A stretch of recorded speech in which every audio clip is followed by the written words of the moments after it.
Good afternoon, all. So, today's topic is measuring length. So, let's start.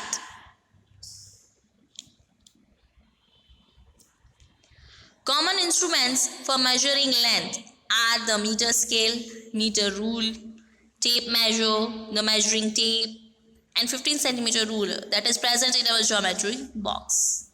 Okay length major करने के लिए बहुत सारे इंस्ट्रूमेंट्स होते हैं, जैसे कि आप पिक्चर में देख सकते हो. मीटर स्केल, रूलर है, टेप मेजर है, मेजरिंग टेप है. ओके तो बहुत सारे इंस्ट्रूमेंट्स हैं जो आप लेंथ मेजर करने के लिए यूज कर सकते हो. The kind of instrument we choose must suit the type of the measurement we wish to record. For example, we cannot measure the circumference of the wrist using a ruler. We will have to use a measuring tape. Okay? तो instrument wise आपको क्या major करना है उस हिसाब से आप instrument choose कर सकते हो.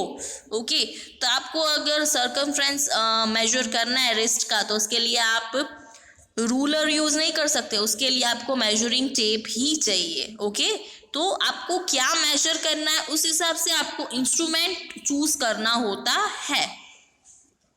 Measuring tapes are commonly use by tailors. Tailors होते हैं वो मोस्टली मेजरिंग टेप का यूज करते हैं. The metre rule is use to measure the cloth, rod और पाइप. मीटर रूल कहाँ पे यूज होती है? अगर क्लॉथ मेजर करना हो, रॉड और पाइप, ये मेजर करने के लिए मीटर रूल का यूज होता है. It has an arrow at both ends.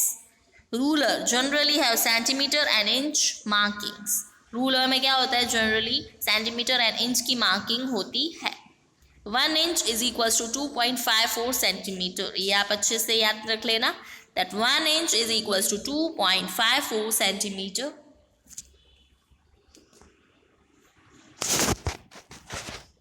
Points to be kept in mind while measuring length. अभी कौन कौन से पॉइंट्स आपको माइंड में रखने हैं while measuring the length? Let's see. Following points must be kept in mind while taking measurements. Okay, so let's see some points. The placement of the ruler should be made along the length you wish to measure, as close to the length as possible.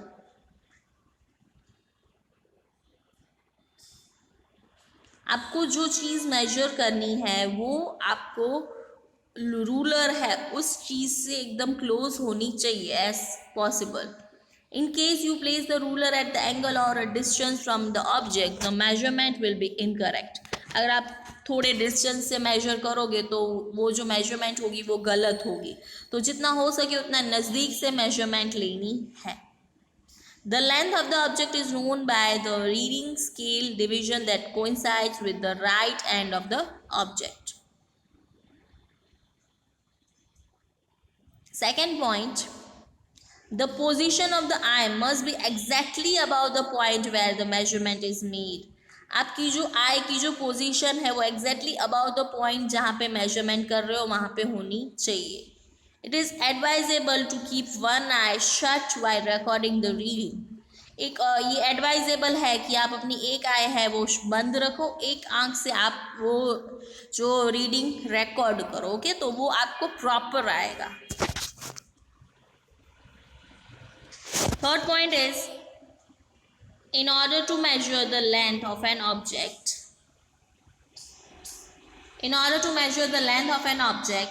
we place the scale along the object in such a way that the zero mark of the scale coincides with the left end of the object. जब भी आप picture में भी देख सकते हो, आप जब भी मेजर कर रहे हो तभी आपको ऐसे स्केल और रूलर प्लेस करनी है दैट वो ज़ीरो का जो मार्क हो वो left end of the object होना चाहिए.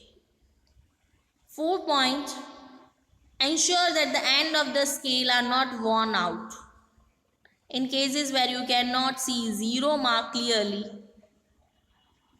take any other full marks, say 2 centimeter, then subtract 2 from the reading at the other end. For example, if reading at the other end is 7 centimeter, then length of the object will be 7 minus 2 centimeter. So it is 5 centimeter.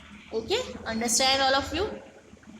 Now, the last point is the length of the object should be measured using different positions of the scale and the average should be calculated.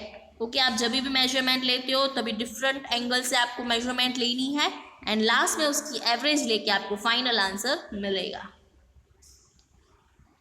Now, keeping the above points in mind, measure the length of your science textbook using a scale. The length of my science textbook is equals to dash centimeter. तो आपको एक activity करनी है. आपको क्या करना है that आपकी जो साइंस टेक्स्ट बुक है उसको उसकी लेंथ आपको मेजर करनी है.